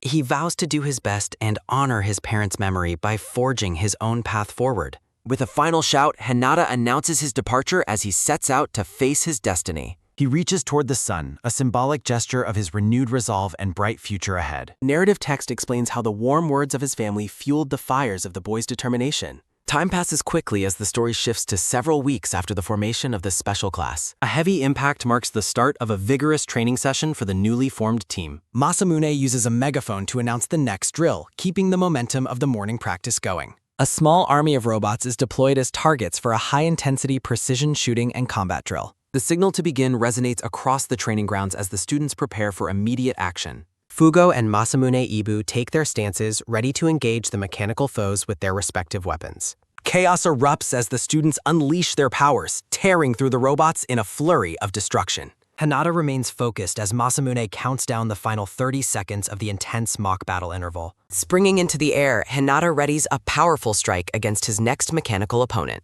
A combatant with monstrous legs makes a sudden and aggressive entrance into the sparring arena. Hinata executes a swift slash, his blade leaving a trail of blue energy in its wake. Rin Shishiku lunges at Hinata from above, showing off her predatory instincts and impressive physical power. Hinata narrowly avoids the strike, maintaining his guard as the intensity of the sparring session escalates. Rin's powerful landing shatters the floor, demonstrating the raw strength she possesses during their training match. The two exchange blows at high speeds, their combat styles clashing in a display of skill and determination. A massive explosion of light signals a powerful collision between the two students' awakening abilities. The wall clock strikes noon, marking the end of the morning's grueling physical and mental training. Masamune officially concludes the session as the exhausted students catch their breath amid the wreckage of robots. A teammate celebrates a successful day of control, while Hinata contemplates Rin's overwhelming raw power. Masamune Ibu scolds his owl companion for napping as the group begins to wind down from practice. Masamune notes Hinata's improved stamina, recalling how quickly he used to tire during their earlier sessions. Fugo and Rin discuss their progress, noting that the group can finally maintain resonance for long periods. Excited by their growth, Masamune enthusiastically announces that it is time to move to the next stage. The team prepares for their next challenge, determined to put their training to the ultimate test. Masamune reveals a mission request on his phone, formally selecting Hinata, Rin, Fugo, and Masamune Ibu. The four students react with a mix of shock and anticipation at the news of their first mission. The scene shifts to an industrial factory where a major problem has recently been reported. A panicked factory worker greets Hinata, relieved that help from the academy has finally arrived. Hinata is overwhelmed by the worker's frantic pleas, realizing he must handle this first mission entirely alone. When asked about the source of the trouble, the worker points toward the sky above the factory. Hinata gazes upward to see a large flock of mysterious birds circling the industrial facility. Closer inspection reveals the creatures are wreathed in flames, confirming the supernatural nature of the threat. The worker explains the creature was ignored due to its low-rank status, leading to the current crisis. Flaming crow monsters swoop down and violently attack the industrial workers. A worker tells Hinata that 5 people are in the hospital. He begs the hunter to avenge his coworkers. Hinata acknowledges the request with a solemn, determined look. He vows to ensure not a single monster escapes. Hinata wonders how to defeat enemies that can fly. A shadowy mentor mocks him for making promises without plans. The mentor asks if they are just waiting for the birds. Hinata, in black training gear, says waiting takes so long. A powerful heavy thud sounds as Hinata launches upward. He leaps toward the high-altitude flaming crow targets. Hinata soars through the sky past the industry towers. He swings his blade while closing the distance midair. A sudden, sharp crack sounds as Hinata is struck. Hinata's eyes widen in total shock and surprise. He is sent spinning helplessly through the open air. Hinata realizes too late that he forgot his landing plan. A loud metallic crunch sounds as he crashes into a car. Lying in a truck bed, Hinata groans while being called reckless. Hinata vows to succeed next time while the mentor dots him. He runs back into the fray with renewed energy. Flaming crows continue to circle high above the factor. Hinata leaps again, shouting a challenge at his enemies. Red energy beams strike Hinata while he's in the air. Hinata struggles to hold on to a metal pipe. The mentor observes that the bird is toying with him. The crows perch as the sun sets over the factory. Hinata admits he cannot think of another way to win. He remembers the mentor's weapon-changing trick from the 4. The technique is identified as the mastery of all arms. The mentor says the skill is far too early for him. He decides to teach Hinata and tells him to try. Hinata is told to visualize his shadow as soft metal. Hinata finds that mental visualization is harder than expected. A violent explosion of purple energy erupts around Hinata. Hinata's resonance fizzles out as his mentor suggests another try. The mentor tells Hinata to wait as new enemies appear. A swarm of crows gathers beneath a blood-red moon. A bird's eye glows with an intense, malicious purple light. The monsters begin merging into a massive burning entity. Hinata watches the transformation with a look of pure dread. He recalls the worker's earlier warning about nightcasts. A deafening roar sounds as the giant monster fully forms. Hinata is stunned to see the creatures fuse together. The massive bird dives, crushing a metal tower. Falling rubble nearly crushes Hinata as he reels back. The mentor commands Hinata to activate his resonance immediately. Purple lightning crackles along the length of Hinata's blade. Hinata strikes with a fist encased in glowing ice. He shouts in surprise at the outcome of the class. The bird monster screeches as a dark figure tells everyone to fall back and hide immediately. Hinata collapses onto the pavement, gasping for breath as he questions why everything is going so poorly. A massive flaming bird monster lunges with a gaping maw while Hinata flees in a state of terror. The title God Shadow Samurai appears in stylized gold and purple text against a dark, dramatic background. Hinata peeks cautiously around a metal corner, attempting to stay hidden within the industrial shadows of the factory. A loud screech echoes from above as the flaming bird monster circles high over the industrial facility grounds. The long-haired spirit asks Hinata if he can use resonance yet, and the boy agrees to try. Crouching on the floor, Hinata focuses his mind as swirling purple spiritual energy begins to surround his body. The energy suddenly fizzles out, leaving Hinata frustrated as he wonders why his resonance ability stopped working. The long-haired spirit stares intensely at the boy, explaining that he has reached the limit of his vessel. The spirit points to his head, urging Hinata to remember the lesson the teacher gave him recently. A flashback depicts the special class students sitting at their desks while Masamune stands at the front. Masamune writes the word resonance on the chalkboard, announcing it as the primary topic for today's lecture. Fugo dismisses the lecture, claiming they can already use resonance and that the lesson feels far too late. Masamune leans over the desk and challenges Fugo to explain the actual purpose and definition of resonance. Fugo raises a clenched fist, explaining that resonance involves borrowing a contractor's power to become significantly stronger. Masamune laughs at the explanation, calling it technically correct but far too vague to be useful for training. Masamune generates electrical sparks, clarifying that resonance is a technique for treating a contractor's power as your own. He explains that the raw power of gods and heroes is naturally far too strong for human bodies. Panels illustrate that using power without careful thought leads to a loss of control or total ability failure. Masamune explains that every Selectee possesses a spiritual vessel that acts as a container for divine power. Chibi illustrations show Masamune training his vessel from a small pistol into a massive, powerful water gun. Training imagery shows how a larger vessel allows for longer resonance times and much stronger combat techniques. A close-up shows a hand gripping tightly as the lesson on the spiritual vessel comes to an end. Masamune points forward with a grin, stating that the success of the contractor's power depends on the user. Back in the present, the spirit asks if the memory rings a bell while Hinata listens intently. The flaming bird glides over the cityscape as the spirit notes Hinata's current spiritual power has run dry. The spirit suggests retreating to let someone else handle the monster, but Hinata stares at his open hands. The long-haired spirit asks what he is doing after Hinata shows a sign of clear and sudden hesitation. A sharp glint of determination appears in the boy's eyes as he prepares to make a risky move. A violent blast of orange light strikes the ground, creating a massive explosion directly between the two allies. Several glowing metallic feathers are embedded deep into the cracked concrete following the sudden aerial feather attack. The massive bird monster hovers menacingly above the alleyway, casting a terrifying shadow over the trapped boy. Close-up details of the monster's metallic wings show them glowing with dangerous purple and blue spiritual energy. The flaming creature unleashes a rapid-fire barrage of sharpened feathers toward the pavement in a deadly assault. Hinata sprints through the dark alley as the situation turns bad, narrowly dodging the rain of projectile feathers. The spirit yells from behind, ordering Hinata to run straight toward the nearby building to find cover. A look of sudden shock and intense pain crosses Hinata's face as he continues his frantic escape attempt. A sharp feather pierces through Hinata's thigh, causing blood to splatter as he collapses with a pained cry. From high above, the monster's shadow looms as a voice warns Hinata that he is becoming an easy target. The flaming bird monster begins a steep dive toward the alleyway, targeting the injured and vulnerable Hinata. Hinata crawls along the pavement, gasping for breath as he tries to drag himself toward safety. The creature's massive, toothy maw looms directly over Hinata as he looks back with a terrified expression. Hiding behind industrial pipes, Hinata catches his breath while the monster continues its relentless search for him. Hinata groans in agony as he pulls a bloodied feather out of his hand, clutching the fresh wound. The spirit declares that they have reached their limit because Hinata's leg injury prevents him from running. The spirit looks at the monster circling above, advising Hinata to call for backup while they still can. The spirit turns in total surprise as he realizes that Hinata is attempting something incredibly bold and unexpected. Hinata concentrates with all his might, gathering thick wisps of purple spiritual energy between his outstretched hands. He reveals that he is trying to form the bow, recalling that he almost understood the technique before. Kuriyasha screams at Hinata to stop, telling him that he is only wasting time.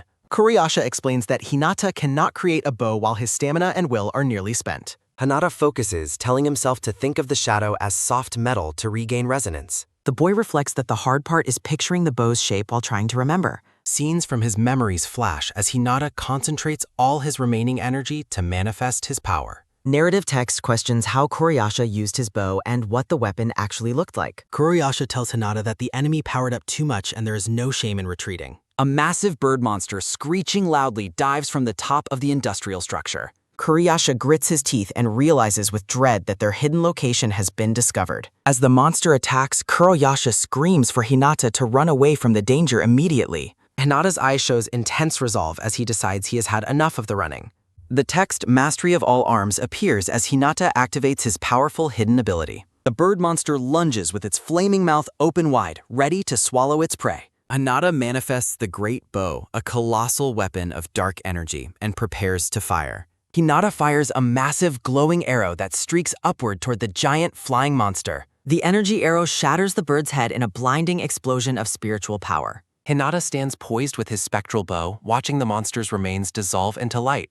The massive creature collapses and shatters on the industrial pipes, completely defeated by the strike. Hinata celebrates, shouting to Kuriyasha that he finally succeeded in manifesting the legendary weapon. Kuriyasha stands in stunned silence, reflecting on how Hinata created a bow purely from imagination. Hinata collapses to his knees, clutching his arm while complaining about the sudden, intense pain. Kuriyasha wonders if Hinata's success is due to a natural gift or an extraordinary level of focus. Kuriyasha smiles, thinking that at this rate, Hinata might surpass the mastery he himself achieved. Hinata asks Kuriyasha what's wrong, but the dark-haired man replies that it is nothing. Kuriyasha praises Hinata's success while placing a hand on the boy's head in approval. The two figures stand together in the sunset, sharing a quiet moment after the successful manifestation. A large speech bubble on a white background declares that the boy's performance was splendid. Back in training, Hinata concentrates while holding a glowing, energy-filled weapon with both hands. A massive vertical beam of purple energy shoots forward, leaving a trail of intense power.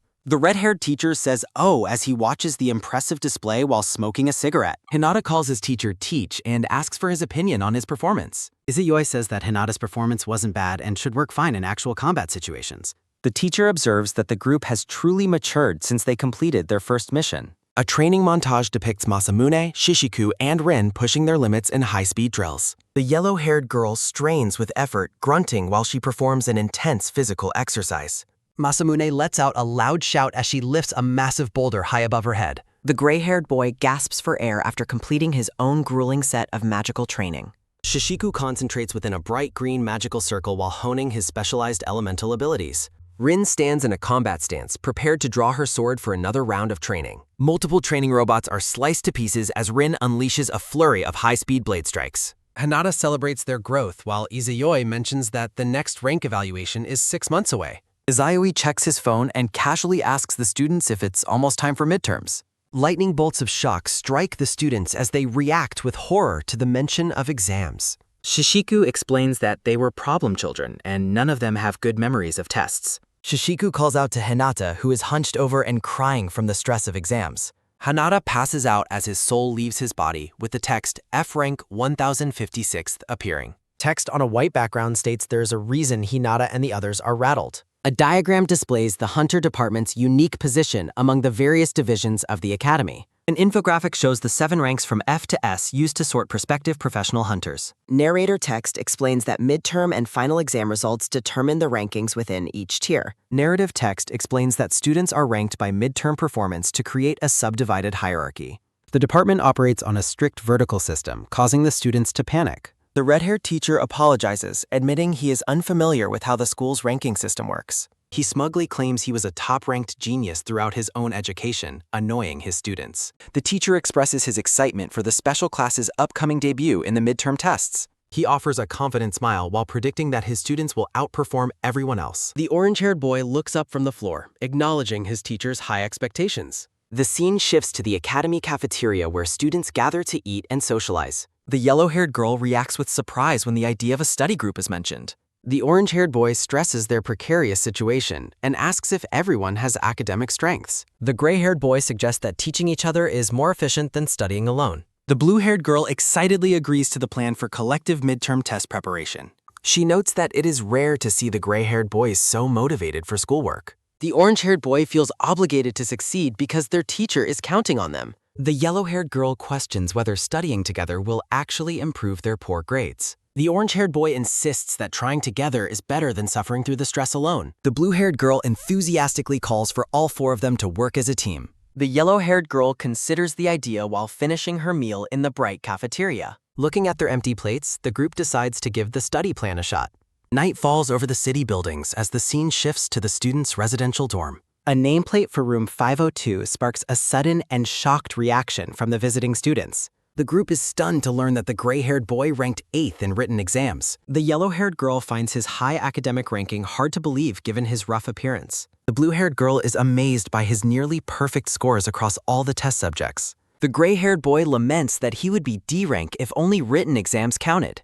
Narrative text clarifies that regular exams consist of 3 separate tests to determine student rank. The orange-haired boy reviews the grading criteria while text explains that total scores determine rankings. The written exam covers general education along with knowledge of biology, gods, and legendary heroes. The practical exam evaluates a hunter's basic physical fitness and the utility of their special abilities. The comprehensive exercise requires hands-on judgment during mock battles against powerful simulated monsters. Narrative text notes that the specific content of the comprehensive exercise remains hidden until test day. The gray-haired boy explains that his spirit, Minerva, sleeps too much during practical exercises. The yellow-haired girl asks which mythologies will be covered while holding her study books. The gray-haired boy advises her to learn the myths as stories instead of using rote memorization. The scene displays a state-of-the-art gym facility filled with treadmills and various weightlifting equipment. The yellow-haired girl supervises a grueling treadmill session while the orange-haired boy collapses from exhaustion. The students engage in high-speed combat drills while their red-haired teacher watches with a grin. The orange-haired boy hones his sword skills under the watchful eye of his spiritual contractor. The day of the midterm exam arrives as students fill the academy's massive lecture hall. Students of various ranks buzz with anticipation while gathering in the crowded school auditorium. The gray-haired boy confirms they are ready and mentions they have a secret plan prepared. The blue-haired girl cheers as the group prepares to face the challenges of the day. A crowd of students swarms a famous figure, drawing the attention of the F-rank group. The famous student is revealed as Yuzuki Kamiyo, the prestigious 5th seat of the S-rank. While the girls are impressed by the S-rank student, the yellow-haired girl expresses her annoyance. The orange-haired boy is taken aback when the S-rank student glares at him with intensity. The elite student approaches the group while commenting on the time since they last met. The S-rank student shocks everyone by addressing the orange-haired boy as his big brother. The classmates react with absolute disbelief to the revelation of the boy's unexpected sibling relationship. The S-rank boy acknowledges his brother's new class while the others watch in stunned silence. The purple-haired boy insults the group by calling them a collection of bottom feeders. The yellow-haired girl and gray-haired boy shout in anger while the blue-haired girl urges them to stay calm. The purple-haired boy calls them rude and remarks that Hinata's classmates suit his status perfectly. A thought bubble reveals that Hinata is indifferent to personal insults directed at himself. Hinata grabs the purple-haired boy by the tie and declares he will not tolerate insults toward his friends. The purple-haired boy is surprised and reflects on the sudden assertiveness shown by his older brother. The purple-haired boy dismissively tells the group to continue playing as friends while he walks away. The purple-haired boy offers a smug smile while repeating his insult about the group's low rank. Walking away, the boy asserts that Hinata will never be able to catch up to his superior rank. The group stands together in silence while processing the intense and personal confrontation that just occurred. The classmates express their realization that Hinata and the S-rank student are twin brothers. Shishiku asks why Hinata kept the relationship a secret while Hinata begins to explain himself. A mental montage illustrates the contrasting paths and past conflicts between the two estranged twin brothers. The gray-haired boy apologizes for prying, but the orange-haired boy assures him that it is okay. Masamune stands firm and asks Hinata if he has forgotten the hard work they have done together. The yellow-haired girl declares their intent to surprise both the academy and Hinata's cocky younger brother. Hinata is stunned by the girl's determination while the purple-haired boy notices their renewed energy. In the lecture hall, students inform the embarrassed director that his microphone has been active the entire time. Ranzo Todo, the academy director, formally begins his address by apologizing for the students' wait. The director points to a screen while explaining that the testing schedule has remained consistent for years. Todo explains that high casualty rates in previous exercises necessitated a change in the testing format. An infographic shows how students are sifted through preliminary exams to prevent pointless fatalities. The director surprises everyone by announcing that the comprehensive exercise will be the very first test. The students are thrown into a panic as the director reveals the written exam has been bypassed. Todo laughs and states that true worth is measured by how one handles unexpected situations. A mysterious cloaked figure activates a device while the director prepares to reveal the final test details. The auditorium environment begins to warp as massive traditional structures manifest in the middle of the hall. Hinata and his group watch in shock as a series of buildings emerge from the floor. A giant purple energy portal opens as students shout in confusion about the sudden transformation. The director explains that the exercise is a class versus class survival battle in a simulated group setting. Todo states that students will be transported into a virtual space to exterminate every creature inside. The director challenges the prospective hunters to demonstrate the culmination of their hard work during the test. An announcement orders class representatives to step forward and line up for the start of the exercise. Junichi Son, the heavily armed first-place student of F rank, prepares to lead his class into battle. A commander orders the start of the assault as students prepare their various weapons for combat. A pink-haired student looks at the portal and indicates that it is time for her group to move. Haku Yagami, the top-ranked student of A rank, greets his team and prepares for their turn. The masked top student of B rank, Yorozu Kongoji, leads his class forward with a serious demeanor. Natsuki Sawatome, the top student of C rank, appears visibly shaken and prays for the group's success. Makoto Ashiya, the first-place student of D rank, laughs confidently while summoning strands of golden energy. Yutihiko Aizen, the top student of E rank, smiles broadly as he anticipates the upcoming virtual combat. A final command encourages the remaining students to enter the portal and begin their mission. Hanada and his teammates celebrate with a shout before charging together toward the virtual reality portal. The orange-haired boy shares a final, meaningful look with his brother before they enter the simulation. An official reminds the S-rank student that he is still required to participate in the test. The director watches with a keen interest as the students begin to vanish into the energy portal. Multiple streams of blue light carry the students into their designated virtual environments for the exercise.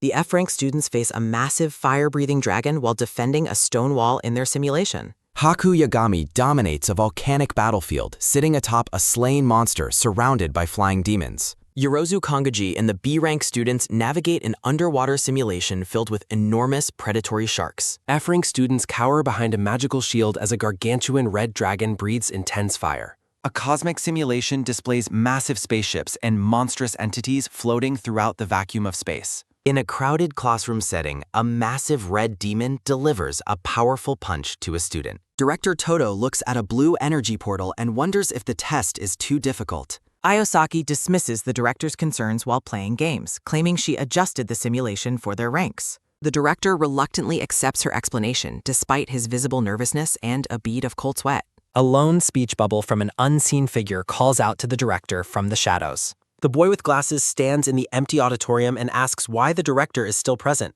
He mentions hearing rumors that the Academy's higher-up officials are planning to demote his current rank. Director Todo glares at the student and demands to know who provided him with that classified information. The boy with glasses keeps a secret, offering only a playful and mysterious smirk to the director. He proposes a wager to cancel the demotion if he successfully defeats one of the top students. Ayosaki's hand crushes her handheld gaming device in a sudden burst of rage at the boy's audacity. The boy with glasses mocks Ayosaki's age, causing her to snap back with an aggressive, fiery retort. Ayosaki accepts the challenge, wagering her fourth-place seat on his victory while the director tries to intervene. The boy with glasses accepts the terms of the wager and steps into the swirling purple portal. He looks back with a confident, predatory gaze as he prepares to enter the virtual combat simulation. The massive wooden doors of the portal slam shut as energy surges through the darkened room. Ayosaki taunts the boy while the director sighs in exhaustion at the hot-blooded nature of S-rankers. Narrative text reflects on the intense and aggressive personalities common among all the S-rank student hunters. A close-up of an eye behind digital distortion indicates the simulation is beginning to load properly. The student arrives in a traditional district at night, surrounded by glowing lanterns and multi-story wooden buildings. A mysterious hand reaches out from a window to invite the handsome newcomer into the building. Women in traditional geisha attire behind wooden bars ask him to stay and play with them. The boy with glasses walks away with total indifference, leaving the women calling after him in disappointment. A floating text bubble reflects the women's rejection, labeling the boy as a cold-hearted person. Slender fingers with sharp red nails suddenly reach out from the darkness and grab the boy's neck. Intense flames suddenly erupt from the ground as the boy stands calmly amidst the roaring heat. He asks Ayosaki if she is underestimating his abilities or if this simulation is her best effort. Ayosaki manifests in the simulation wreathed in blue flames and spiritual energy, ready to begin the fight. Glowing spiritual characters appear in the air as she prepares a high-level technique to crush her opponent. The boy with glasses watches the gathering energy with a dark, confident smile on his face. Ayosaki glares through the blue light of her power with glowing eyes and a determined expression. Massive, monstrous spirits with glowing purple eyes and multiple limbs manifest behind Ayosaki to serve her. She commands the spirits of chaos to rise up and begin their destructive dance for the battle. A horde of grotesque and multi-eyed spiritual monsters surges forward to overwhelm the lone student hunter. The boy with glasses prepares a counterattack as bright orange flames begin to swirl around his arm. He releases a massive blast of fire that cuts through the air toward the oncoming spirit horde. Flaming monsters and severed limbs fall to the ground as his fire dominates the simulated battlefield. Two colossal ox-headed monsters emerge from the flames, raising their massive clubs to strike the boy together. The monsters' clubs smash into the ground with incredible force, creating a massive explosion of light. Debris and smoke fill the air as the two creatures stand over the shattered remains of the street. Floating high above them, the boy mocks their inability to see their target in the dark environment.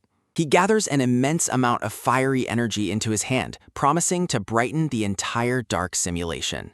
The ox-headed monsters look up in sheer terror as the blinding source of heat prepares to descend. The boy unleashes a torrential pillar of fire that incinerates everything in the simulation with a direct hit. A colossal explosion of primordial radiance levels the entire town in a blinding flash of golden light. The boy with glasses walks calmly through the charred and smoldering ruins of the simulated combat zone. He questions Ayosaki's status as an S rank, noting her lack of bite despite her high-ranking seat.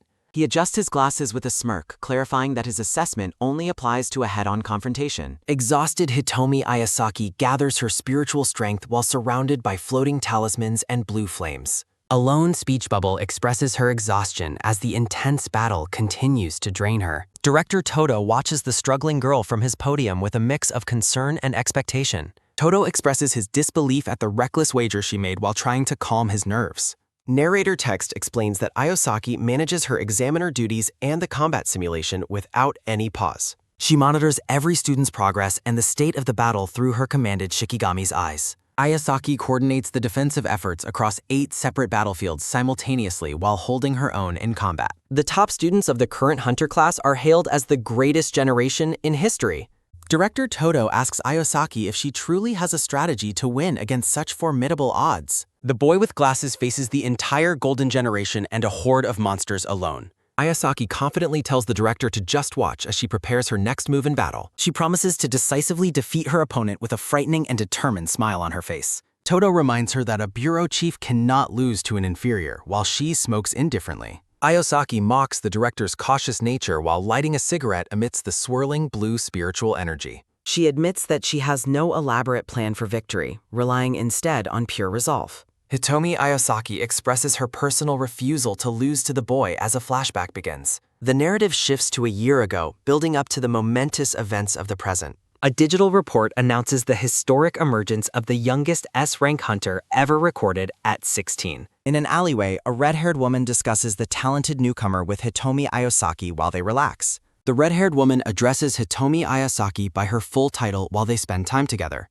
She asks Hitomi if she is willing to take the young S-rank prodigy under her wing. The red-haired woman explains that Hitomi is better suited for the task than she is personally. She claims Hitomi and the boy share similar traits, which Hitomi finds difficult to believe. The red-haired woman contemplates her companion's personality while enjoying a cigarette in the quiet urban space. Hitomi reacts with playful murderous intent after being told she and the boy share common personality switches. The red-haired woman shows the boy's picture again, asking Hitomi if she sees his true nature. Hitomi observes that the boy's smiles are fake, hiding a lethal hatred that needs a firm leash. Her companion argues that Hitomi's kindness makes her the perfect candidate to handle such a dangerous person. Hitomi is urged to be the one who can successfully restrain the boy's more explosive impulses. The red-haired woman quickly leaves, putting her trust in Hitomi as a fellow classmate and hunter. Hitomi remains alone in the alleyway, staring blankly as she processes the burden of her new responsibility. She crouches down in frustration, clearly annoyed by the troublesome task she has just been assigned. A close-up of Hitomi's eyes reveals her growing resolve despite her vocal complaints about the situation. A final bubble summarizes her feelings toward the mentorship, labeling the entire ordeal as a massive pain. Returning to the present, Hitomi reflects on their year together as the boy gathers intense fiery energy. A series of memories shows Hitomi mentoring the boy in various locations while he grew more powerful. Despite the passing time, Hitomi thinks he hasn't changed, but he disagrees with a wide, bright smile. Massive flaming skeletons rise from the ground to support the boy's overwhelming offensive during the simulation. The boy with glasses launches a colossal spear of flame, thanking Hitami for her past guidance. He expresses his joy at finally becoming strong enough to stand on equal ground with his mentor. A massive explosion of light and heat consumes the battlefield as the boy's ultimate attack connects. Hitomi acknowledges that raw numbers won't win this fight as she prepares to use her true power. She decides to stop holding back, her eyes glowing with a fierce and unnatural blue light. Hitomi spills her own blood to initiate a ritual, blaming herself for his lack of restraint. She offers her blood to a demonic entity, sealing a pact to summon a terrifyingly powerful spirit.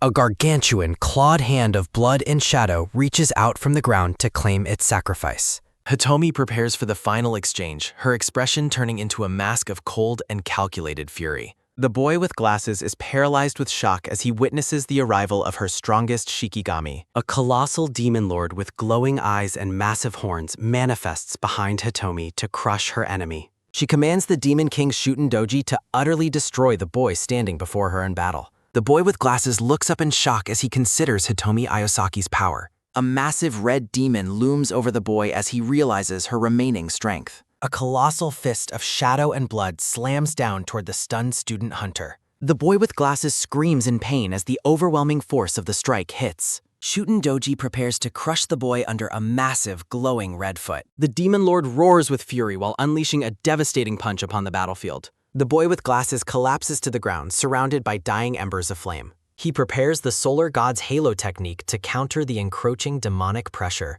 A violent explosion of fire consumes the hallway as the two powers collide intensely. Blood drips from the boy's mouth as he vows to force the attack back. A massive flaming fist connects with the demon's face in a powerful counterstrike. Facing the demon, the boy with glasses labels his opponent as a total monster. The demon lord's fist easily overpowers the boy's defense in a lopsided clash. Blue spiritual energy flares one last time as the combat simulation reaches its climax. Director Todo observes that Hitomi Ayosaki has completely exhausted her spiritual reserves.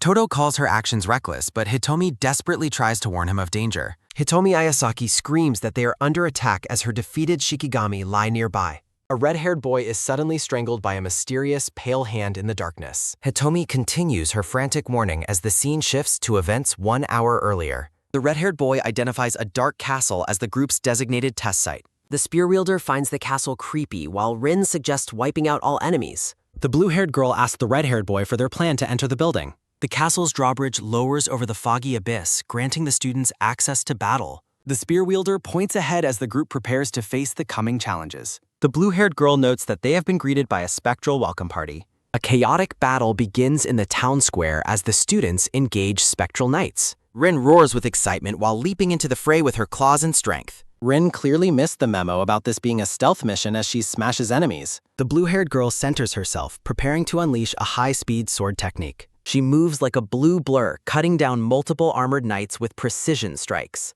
The spear wielder mocks the enemies, claiming they are only E-rank threats at best. The red-haired boy agrees with the assessment while maintaining his focus on the mission. He reflects on his past self, admitting he would have fled this many enemies. Narrative text highlights that the group has truly become significantly stronger through training. The students unleash their combined powers to incinerate and crush the horde of monsters. The red-haired boy prepares to draw his blade as he leads the charge forward. He urges everyone toward the top floor as the group shouts their agreement. Rin delivers a crushing blow that clears a path through the grand cathedral interior. The blue-haired girl deflects flying monsters as the group continues their upward ascent. A massive surge of energy erupts as they clear the remaining defenders of the hallway. The red-haired boy announces that they have finally reached the final room. The four students stand before a set of massive, imposing wooden doors. The red-haired boy pauses, sensing an overwhelming and terrifying pressure from within. He cautiously pushes the door open, peering into the silent darkness of the room. The spear wielder asks if the room is empty while Rin expresses her total disbelief. The students look around in confusion, their guard dropping as they find no boss monster. Rin notices a massive, ornate coffin at the end of the hall is moving. Violent red energy and dark shadows erupt from the coffin as it begins opening.